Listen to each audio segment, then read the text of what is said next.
네, 이제 두 번째 주제 발표를 시작하겠습니다. 발표는 미래 노동시장의 변화, 중장기 인력수급 전망 2019년에서 2029년까지의 주제로 한국고용정보원 인력수급 전망팀의 김수현 연구위원께서 발표해 주시고, 이어서 안주엽 한국노동연구원 선임연구위원께서 토론을 해 주시겠습니다. 그럼 김수현 연구위원님의 발표 시작하겠습니다. 예, 안녕하십니까. 저는 한국고용정보원의 김수현입니다. 저는 저희 원에서 수행한 중장기 인력수급 전망 결과에 대해서 발표하겠습니다. 저희 인력수급 전망팀에서는 매년 10년 뒤 노동시장에서 인력 수요와 공급이 어떻게 변화할 것인가에 대해 전망을 하고 있는데요. 2024년과 2029년에 생산 가능 인구, 그리고 경제활동 인구, 취업자가 어떻게 변할 것인가에 대해서 전망을 하고 있습니다. 아무래도 미래를 보고 왔으면 좋겠지만 실제 미래를 볼 수가 없기 때문에 저희는 다른 연구기관과 마찬가지로 인구총조사라든가 경제활동 인구조사, 지역별 고용조사 등의 자료를 통해서 전망을 하고 있고요. 매년 전망치가 변경되는 이유는 이런 기존 데이터라든가 현실이 변화하기 때문에 거기로 새로운 데이터를 이용해서 전망을 하기 때문에 전망치가 조금 수정되는 그런 현실을 좀 아셨으면 좋겠습니다. 저희 이번에 전망에서 가장 신경 쓴 부분은 인구구조 변화 효과라고 생각하시면 될 것 같습니다. 2019년과 2029년에 성별 연령대별 인구 수를 보시면 아무래도 남성과 여성 모두 저연령층이 줄어들고 고연령층이 증가하는 양상을 볼 수가 있습니다. 이 그래프를 보면 그것이 좀 더 명확하게 보이는데요. 전체 이제 인구 수를 가지고 봤을 때 전체 인구는 증가를 합니다. 2019년부터 2029년까지 전체 인구 수는 증가하지만 실제 생산에 많이 참여하는 15세 이상 64세 이하의 인구를 보면 감소하는 양상이 보이기 때문에 이런 인구 구조 변화를 감안해서 인력 수요와 공급 전망을 저희가 실시하도록 하였습니다. 다음으로 저희가 중점을 둔 것은 새로운 기술의 도입입니다. 아무래도 새로운 기술이 도입되게 되면 자본재 비용이 하락하고 생산 비용이 하락하기 때문에 더 적은 인력을 가지고 동일한 생산을 할 수가 있습니다. 그때 고용이 감소하게 되는데요. 반면에 새로운 산업이 성장을 함으로써 고용이 증가하는 효과도 있습니다. 이를 조금 저희가 반영을 해서 전망을 하는데 저희 같은 경우는 그 효과가 상쇄된다기보다는 어떤 산업에서는 고용이 증가하고 어떤 산업에서는 고용이 감소할 것으로 보고 그 효과를 반영을 해서 2029년까지의 전망 결과를 도출하고자 하였습니다. 다음으로 저희가 2020년 작업을 하면서 신경 썼던 부분이 코로나19 확산에 따른 충격입니다. 다들 아시겠지만 2020년에는 코로나19가 확산되면서 경제라든가 고용에 있어서 큰 위기를 겪었었는데요. 향후에 이런 충격들이 조금 줄어들 것으로 저희는 봤습니다. 즉 단기적으로 2024년까지는 어느 정도 영향을 미치겠지만 2029년까지는 그 영향이 크지 않을 것으로 봤고요. 다만 전체 총 고용에 미치는 영향은 크게 줄어들겠지만 산업 측면에서는 조금 더 영향을 미치지 않을까라고 생각됩니다. 왜냐 그러면 코로나19 확산과 함께 자동화, 비대면 관련 기술 도입 수준과 속도가 빨라졌는데 이처럼 새로운 기술을 더 빠르게 도입시킴으로써 산업 구조 변화를 가속화할 수 있다는 것으로 보고 저희가 그것을 좀 반영을 해서 전망 결과를 도출하였습니다. 다음으로 인력 공급 전망 결과입니다. 저희 전망 결과에 따르면 15세 이상 생산 가능 인구는 2019년 4,450만 4천명에서 2029년 4,611만 5천명으로 연평균 0.4% 증가할 것으로 전망되었습니다. 시간이 지날수록 생산 가능 인구 증가세가 둔화되고 있는데요. 앞서 말씀드렸던 인구 구조 변화와 관련해서 새로운 신규 출생아 수가 줄어들면서 그것이 반영되면서 생산 가능 인구가 향후에 증가세가 둔화될 것으로 전망하였습니다. 다음으로 경제활동 참여와 관련해서 중요한 15세 이상 65세 미만 생산 가능 인구 전망 결과입니다. 저희 전망치에서는 2029년까지 생산 가능 인구가 3,364만 2천명으로 감소할 것으로 전망되었는데요. 상대적으로 전망 하반기에 해당하는 2024년부터 29년까지 더 빠르게 감소하는 것으로 예상됩니다. 이는 저출생 고령화의 영향으로 15세 이상 인구로의 진입 인구보다는 65세 이상 고령층으로 유입 인구가 더 많아지기 때문에 나타나는 그런 인구 구조 변화의 효과로 볼 수가 있습니다. 이런 변화 때문에 2029년까지 청년층 비중은 감소하고 장년층 비중은 크게 증가하면서 좀 인구 구조 변화가 지금보다 더 커지지 않을까라고 생각됩니다. 다음으로 경제활동 인구 같은 경우는 2019년 2,818만 6천명에서 2029년 2,877만 1,000명으로 연평균 0.2% 증가할 것으로 예상됩니다. 상대적으로 전망 하반기에 해당하는 2024년부터 2029년까지 경제활동 인구 증가율이 둔화되는데요. 전망 결과에 따르면 경제활동 인구는 2019년부터 2027년까지는 증가하지만 2028년부터는 베이비붐 세대의 고령화와 40대 이하 인구 감소의 영향으로 전년 대비 감소할 것으로 예상됩니다. 다음으로 경제활동 참가율 전망 결과인데요. 경제활동 참가율은 2019년 63.3%에서 2029년 62.4% 수준으로 하락할 것으로 전망됩니다. 상대적으로 경제활동 참가율이 낮은 고령층 인구 비중이 증가한데 따른 결과이고요. 다만 15세 이상, 65세 미만 생산 가능 인구 기준 경제활동 참가율은 크게 증가할 것으로 예상됩니다. 아무래도 경제 성장이 지속되면서 인력 수요 증대가 계속되고 과학력화와 여성의 노동시장 진출 확대 때문에 해당 연령대에서는 더 많은 사람들이 노동시장에 참여할 것으로 생각됩니다. 다음으로 인력 수요 전망, 취업자 수 전망 결과입니다. 전망 결과에 따르면 전체 취업자 수는 2019년 2,712만 3천 명에서 2029년 2,794만 6천 명으로 연평균 0.3% 증가할 것으로 전망됩니다. 상대적으로 정가세가 둔화되는 것으로 나타났는데요. 이는 베이비붐 세대 고령화에 따른 인구 공급 제한의 영향으로 2027년 이후에 취업자 수가 감소세로 전환되면서 나타난 결과라고 보시면 될 것 같습니다. 이것은 이제 산업별 인력 수요 취업자 전망 결과인데요. 한국표준산업분류 대분류 기준 전망 결과입니다. 각 산업별로 조금 자세히 보시면 우선 고령화 인구 증가로 인한 사회 서비스 수요 증대에 영향을 받는 보건업 및 사회복지 서비스업과 4차 산업혁명 등 기술혁신과 관련된 정보통신업 등에서는 취업자 수가 크게 증가할 것으로 전망되었습니다. 보건업 및 사회복지 서비스업 취업자 수는 2019년부터 2029년까지 연평균 2.6%로 상당히 빠르게 증가할 것으로 전망되었는데요. 해당 산업에 포함되는 보건업과 사회복지 서비스업 모두 빠르게 취업자가 증가할 것으로 예상됩니다.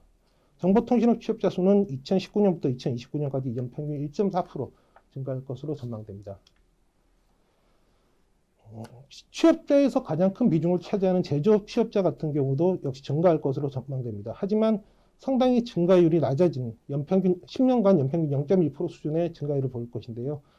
건강 및 보건, 기술혁신과 관련된 산업의 취업자는 해당 산업의 생산 증대와 함께 인력 수요가 상대적으로 크게 증가할 것이지만 으로 전망됩니다. 옆에 있는 의료용 물질 및 의약품 제조업이라든가 전자부품, 컴퓨터 영상, 음향 및 통신장비 제조업이 그런 산업에 해당되고요.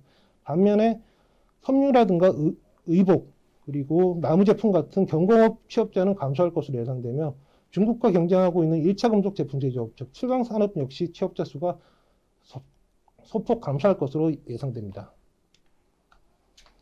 다음으로 서비스업에서 큰 비중을 차지하는 도매 및 소매업인데요. 도매업 및 소매업 취업자 수는 2014년부터 2019년까지 감소했는데 향후 29년까지도 이런 감소세를 지속할 것으로 전망됩니다. 일단 2024년까지는 코로나19에 따른 경기 위축이 영향을 미칠 것으로 보이고요. 이후에도 기술 변화에 따른 대면 서비스 관련 인력 수요가 축소되고 2027년부터는 경제활동 인구가 증가세에서 감소세로 전환되면서 그런 취업자 감소세가 계속 이어질 것으로 예상됩니다. 조금 나눠서 보면 전통 판매 서비스업을 중심으로 한 취업자 수가 감소하는 반면에 온라인 판매 서비스 관련된 일자리는 증가할 것으로 예상됩니다. 다음으로 숙박 및 음식점업 취업자인데요. 2019년에서 2029년까지 9,000명 감소할 것으로 전망됩니다. 2020년 코로나19 확산의 영향으로 감소했던 취업자 수가 2021년 이후에는 회복세를 보일 것으로 예상되지만 2027년 이후에 다시 경제활동 인구가 감소하면서 숙박 및 음식점업 취업자 수도 좀 줄어들 것으로 예상됩니다. 2014년부터 2019년까지 큰 폭으로 취업자 수가 증가한 건설업은 건설 투자 축소, 새로운 기술의 도입, 경제활동 인구 감소 영향으로 장기적으로 인력 수요가 소폭 감소할 것으로 전망됩니다. 다음으로 교육 서비스업 취업자 수는 2019년부터 2029년까지 연평균 0.5% 감소할 것으로 전망되는데요. 저출생에 따른 학령 인구 감소가 큰 영향을 미칠 것으로 보입니다. 그리고 공공 서비스 수요 증대, 재정 투자 확대와 함께 공공행정, 국방 및 사회보장 행정 취업자 수는 2029년까지 연평균 1.2% 증가할 것으로 전망됩니다. 제조업과 연관성이 높은 사업시설 관리, 사업지원 및 임대서비스업 취업자 수는 제조업 취업자 수가 둔화되면서 성장률이 둔화될 것으로 예상됩니다. 2029년까지 연평균 0.5% 증가할 것으로 전망됩니다. 금융 및 보험업 취업자 수는 당분간 은행을 중심으로 하는 금융권 인력 구조 조정의 영향으로 감소세를 볼 것으로 예상되지만 경제 성장이 지속되면서 장기적으로는 증가를 할 것으로 예상됩니다. 금융 및 보험 취업자 수는 2029년까지 연평균 0.4% 증가할 것으로 예상됩니다. 전문 과학 및 기술 서비스업 취업자 수는 2019년부터 2029년까지 연평균 0.6% 증가할 것으로 예상되는데요. 세부 산업 중에 연구개발업 같은 경우는 2029년까지 연평균 2.9%의 높은 증가율을 볼 것으로 전망됩니다. 예술, 스포츠 및 여가 관련 서비스업 취업자 수도 증가할 것으로 예상되는데요. 소득 증대, 문화예술에 대한 관심 증대와 함께 취업자 수가 2029년까지 연평균 0.6% 증가할 것으로 예상됩니다. 인력 수요 전망 결과를 봤을 때 2019년부터 2029년까지 농업, 임원 및 어업, 제조업, 건설업 등 비서비스업 취업자 비중은 축소되는 반면에 보건업 및 사회복지 서비스업, 정보통신업, 전문과학 및 기술 서비스업 등 서비스업 취업자 수 비중은 늘어날 것으로 전망됩니다. 다만 서비스업 중에 학령 인구 감소에 영향을 받는 교육 서비스업이라든가 전통 서비스업에 해당하는 도매 및 소매업, 숙박 및 농업종업 취업자는 줄어들면서 그 비중이 줄어들 것으로 예상됩니다. 다음으로 직업별 인력 수요 전망 결과입니다. 직업별로 좀 말씀드리면 우선 전문가 및 관련 종사자 수는 2019년부터 2029년까지 연평균 1.0% 증가할 것으로 전망됩니다. 상대적으로 고숙련 전문직 인력에 대한 인력 수요 증가세는 향후에도 어느 정도로 지속될 것이라는 것을 의미합니다. 아무래도 보건업 및 사회복지 서비스업 전문가 직종 취업자와 기술혁신 관련된 전문가 및 기술 서비스업 연구개발업 관련 전문가 직종에서 좀 취업자가 상대적으로 빠르게 증가할 것으로 예상됩니다. 서비스업 종사자 역시 2019년부터 2029년까지 연평균 1.0% 수준의 빠른 증가세를 볼 것으로 예상되는데요. 인구 고령화, 라이프 스타일 변화에 따른 돌봄, 보건, 개인 생활 서비스 관련 서비스업 종사자가 빠르게 증가할 것으로 예상됩니다. 그동안 빠른 취업자 증가세를 보였던 사무 종사자는 2019년부터 2029년까지는 연평균 0.3% 증가해 증가세가 둔화되는 것으로 예상됩니다. 하지만 경영 및 회계 관련 사무직이라든가 상담 및 통계 사무직을 중심으로 취업자 수 증가세는 앞으로도 지속될 것으로 판단됩니다. 판매 종사자 수는 2014년부터 2019년까지 감소했는데요. 이후에도 감소세를 지속할 것으로 예상됩니다. 2019년부터 2029년까지 연평균 0.6% 감소할 것으로 전망되고요. 도매 및 소매업 취업자 수 감소가 영향을 미칠 것으로 보이는데 매장 판매 종사자, 방문 판매 종사자 등 소비자를 대면해서 판매하는 일자리에서 인력 수요가 상대적으로 크게 감소할 것으로 예상됩니다. 기능 및 관련 기능 종사자는 2014년부터 2019년까지 연평균 0.7% 증가했지만 2019년부터 2029년까지는 연평균 0.1% 취업자가 감소할 것으로 전망됩니다. 자동화 기계 발전에 따라 점차 기능 직무 영역이 축소될 것으로 보이고요. 그리고 기능업 및 관련 기능 종사자가 많이 종사하는 제조업 취업자 증가세가 둔화되면서 그 영향을 받을 것으로 예상됩니다. 장치 기계 조작 및 조립 종사자 역시 2019년부터 2029년까지 연평균 0.4% 감소할 것으로 전망되는데요. 제조업 고용 증가세 둔화 영향을 받을 것으로 보이며 향후 기술 발전에 따른 기계화 및 자동화로 인해 고용 대체의 영향을 가장 많이 받는 그런 직종이 될 것으로 예상됩니다. 단순 노무 종사자는 2019년부터 2029년까지 연평균 0.4% 늘어날 것으로 전망됩니다. 증가세가 둔화되는 건 사실이지만 다양한 업종에서 고용이 증가할 것으로 예상되는데요. 이와 같은 전망 기간은 앞서 전문직과 연관해서 생각해보면 고숙련 전문직 일자리와 함께 저숙련 일자리 인력 수요는 2029년까지 증가세를 보이는 반면에 중간 숙련 일자리의 인력 수요는 감소할 가능성이 있음을 나타냅니다. 마지막 농림업 숙련 종사자는 농업 임원 및 어업 취업자 수 감소와 함께 2029년까지 연평균 0.6% 감소할 것으로 전망됩니다. 이 그림은 직업 중분류 수준에서 이런 취업자 연평균 증가율이 높은 20개 직종과 낮은 감소율이 높은 20개 직업을 보여주는 것인데요. 인구 고령화에 따른 보건 및 사회복지 서비스업 관련된 직종이라든가 4차 산업혁명 등 기술혁신 관련 직종을 중심으로 해서 취업자 수가 증가하는 반면에 방문 판매라든가 매장 판매직 일자리와 취업자 수가 감소하는 경공업의 기능 조작 수리 종사자를 중심으로 취업자 수가 크게 감소하는 것을 보여주는 것입니다. 이상의 전망 결과를 바탕으로 정책적 시사점을 찾자면 첫 번째로 저출생이 경제 및 노동시장에 미치는 영향에 주목해야 할 것으로 예상됩니다. 저출생으로 인한 인구 증가세 둔화는 소비와 생산을 위축시킬 것으로 예상되며 되기 때문에 이에 대한 근본적 해결책을 좀 찾아서 장기적으로 정책을 추진해야 될 것으로 예상됩니다. 두 번째로 베이비붐 세대 고령화에 따른 노동시장 충격 대비가 필요할 것으로 예상됩니다. 베이비붐 세대의 퇴직 은퇴가 본격적으로 이루어지면서 노동력 부족이라든가 숙련 단절이 의 위험을 이제 겪을 것으로 예상되는데요. 고령화 인력을 노동시장에 이제 진입할 수 있도록 하는 적극적 노동시장 정책이 필요할 것으로 예상됩니다. 세 번째로 여성 비경제활동 인구의 노동시장 유입 정책이 필요하다고 생각됩니다. 고용률 제고와 노동력 부족 문제 해결을 위해서는 더 많은 여성이 노동시장에 참여하도록 해야 되는데 이와 관련해서 일가정 양육 정책이라든지 고학력 여성을 육성하는 정책이라든지 여성 일자리 근로 조건을 개선하는 노력이라든지 개선하는 정책이 필요할 것으로 예상됩니다. 네 번째로 기술혁신 가속화가 가져올 수 있는 변화에 대한 대비가 필요할 것으로 예상됩니다. 코로나19 확산은 이런 자동화라든가 비대면 원격 서비스 등의 새로운 기술 도입을 가속화할 것으로 예상되는데요. 기술혁신의 가속화에 대비한 노동시장 정책이라든가 인력 양성 정책이 수립될 필요가 있다고 보입니다. 다섯 번째로 전문가 직군 등 고숙련 일자리의 인력 수요 확대에 대비해야 될 것으로 예상됩니다. 저희 전망 결과에 따르면 다른 직종보다는 고숙련 일자리가 크게 늘어날 것으로 생각되는데요. 이와 관련해서 교육 정책이라든가 진로 지도 정책을 진로 지도 교육을 좀 강화할 필요가 있다고 생각됩니다. 그리고 마지막 여섯 번째로 학령 인구의 급격한 감소에 대한 대응 방안 수립이 필요하다고 생각됩니다.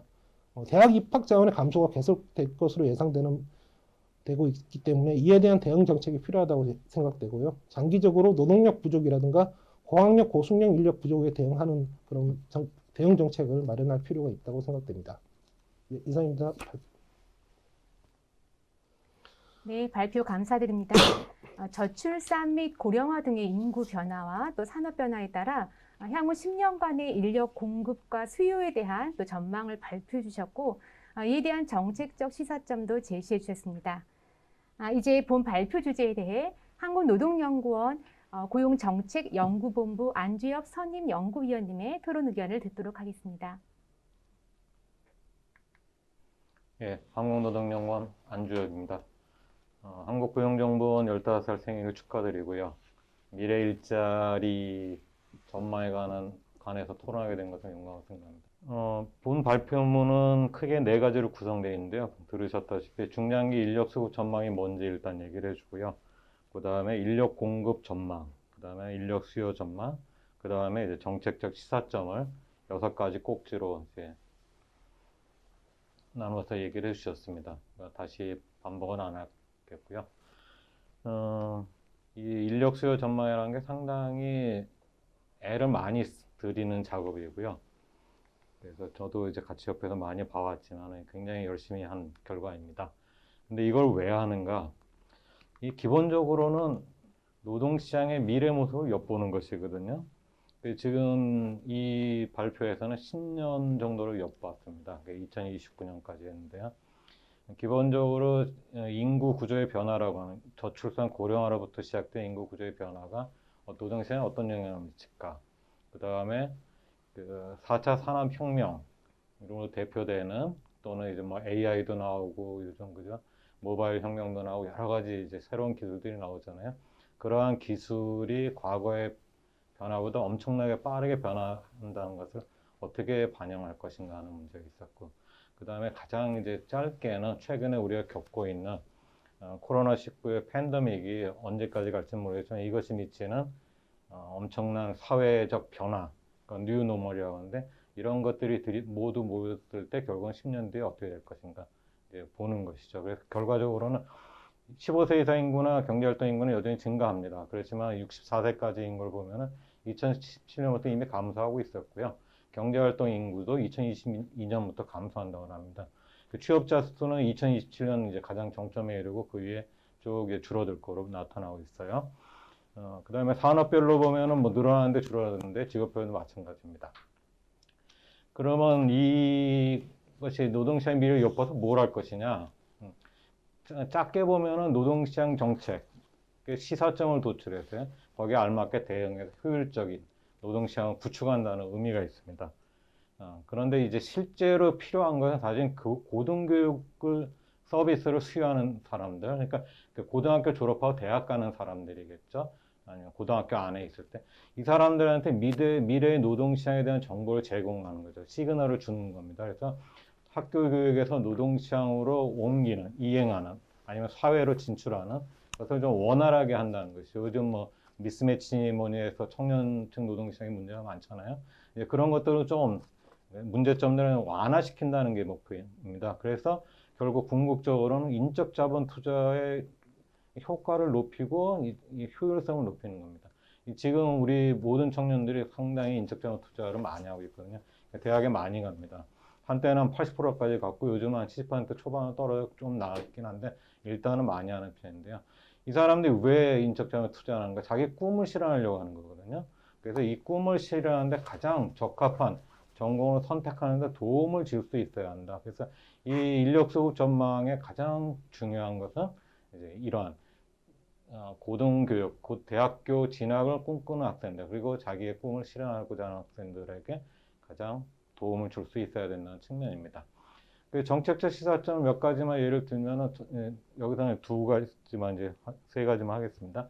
하나는 출산율하고 여성 경제활동 재고랑 같이 엮여 있는데 지금 여기서 나왔지만 우리가 출산율 재고라는 데 초점을 항상 맞추고 있거든요.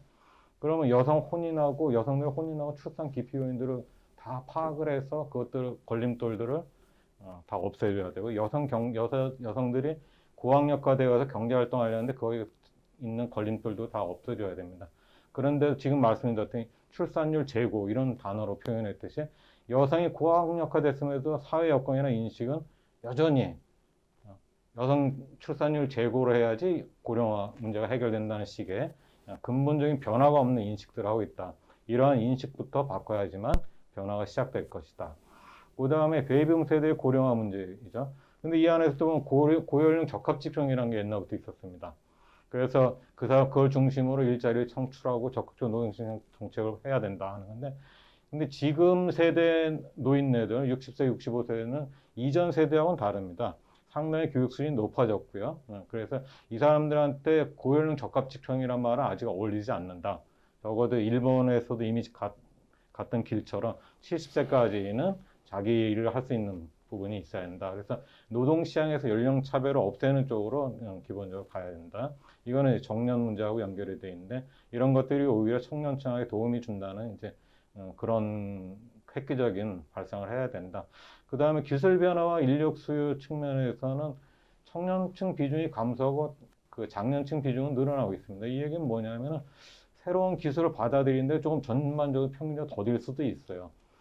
그래서 이제 기본적으로 효율적으로 인력을 양성하고 젊은이들을 그 다음에 이 젊은이가 나이 먹어갈 때까지 효과적으로 인력을 활용할 수 있는 사회 경제 전체가 그래서 인력의 유효화를 최소화해야 한다. 특히 우리나라에 지금 여성을 중심으로 인력이 이제 투자를 많이 했음에도 노동시장에서 활용되지 못하고 있는 측면이 많습니다. 그래서 이런 것들을 줄이는 그래서 인력의 유효화를 최소화함으로써 경제가 지속 가능한 성장을 이룰 수 있을 것이다. 그래서 다방면으로 좀 더 이제 넓게 정책적 시사점을 찾아보고 이런 것들은 고용노동부를 포함한 정부 전체에서 제대로 된 방향을 가지고 정책을 펴는 것이 지금의 젊은이들한테 도움을 줄 수 있는 방안이라고 생각합니다. 예, 이상입니다.